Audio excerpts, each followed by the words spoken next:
La gloire de Dieu se fait parole sur la terre. Elle se fait annoncer en flottant, en parlant, en distribuant de la part de Dieu. Elle cherche accueil, abri et accomplissement. Car tout passe sur la terre, mais la parole de Dieu ne passe pas sans accomplir son œuvre. Me voici, porté par un nuage d'anges aux nombreuses ailes et aux nombreux yeux, d'un bout à l'autre au-dessus de toi, terre et peuple roumain. Car moi, Jésus-Christ, c'est ici que je me suis bâti une maison de repos. C'est ici que je viens avec les saints et avec les anges. D'ici, je me distribue d'un bout à l'autre avec l'œuvre céleste, la nouvelle création du ciel et de la terre. Il est écrit que les choses anciennes passeront avec fracas, et qu'à leur place s'établiront un ciel nouveau et une terre nouvelle.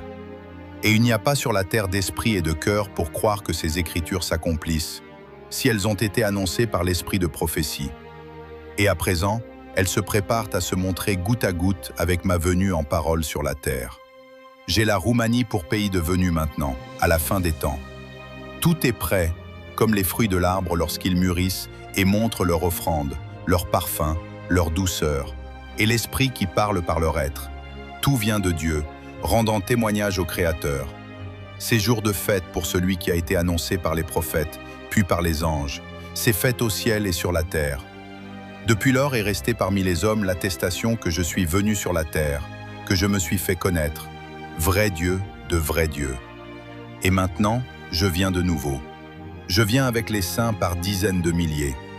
Mon nom s'appelle la parole de Dieu. Moi-même, je paie et je prends soin de mon troupeau. Je suis avec le ciel sur la terre du peuple roumain. Oh, qu'est-ce que cela signifie d'avoir de l'humilité? Qu'est-ce que cela signifie donc? Pour que l'humilité œuvre, il faut vouloir se voir petit et content de ce que l'on est. Se laisser guider vers Dieu pour le service saint, pour la marche avec la croix, la marche des humbles. Ceux qui n'ont pas d'humilité rejettent le plus petit conseil.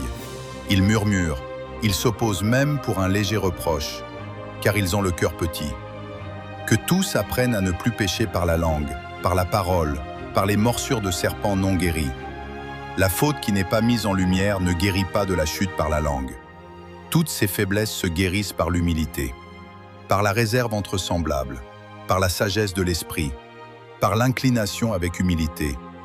Celui qui est humble de cœur ne se plaint pas, ne se lamente pas, ne murmure pas. Bien au contraire, il a l'esprit satisfait, il a de la patience sous la croix, et il marche avec beauté. Car la vie sans croix n'a aucune sorte de beauté, et elle n'a ensuite aucune récompense dans le ciel.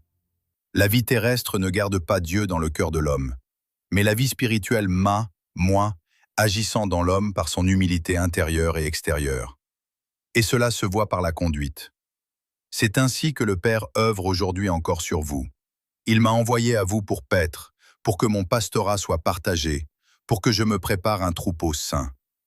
Que ceux qui se proposent de mettre un peuple, paix en ce temps s'en souviennent toujours.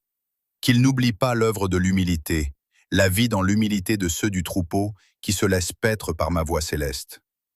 Qu'ils travaillent avec moi à la préparation de l'éternité dès maintenant. Jour après jour, il faut amasser en haut l'éternité de chacun, l'orner comme au ciel, afin qu'elle vienne à la rencontre de chacun.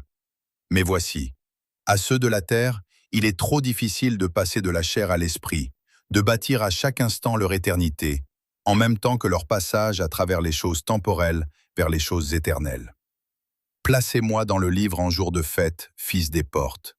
Paix à vous, afin que vous ayez de la force pour moi, que vous me receviez et que vous m'installiez à table dans la cité, et que j'y fasse l'œuvre de berger. Car l'esprit de prophétie a parlé et m'a annoncé que moi-même je viendrai, et que je les paîtrai pour la gloire de ma parole. Ceux qui entendent ma voix et viennent, et s'approchent, et demeurent dans ce bonheur, dans leur communion avec Dieu.